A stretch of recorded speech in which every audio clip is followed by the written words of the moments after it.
Good morning guys, andito na yung idol natin si Ate Venus. Tinanghali ng bunot. Joke lang.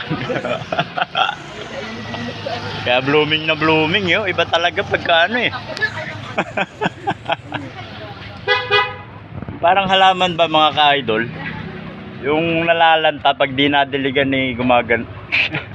Pag nadiligan gumaganda. Joke lang. Good morning mga kalodi. Nang eksena rito sa Binangonan Market.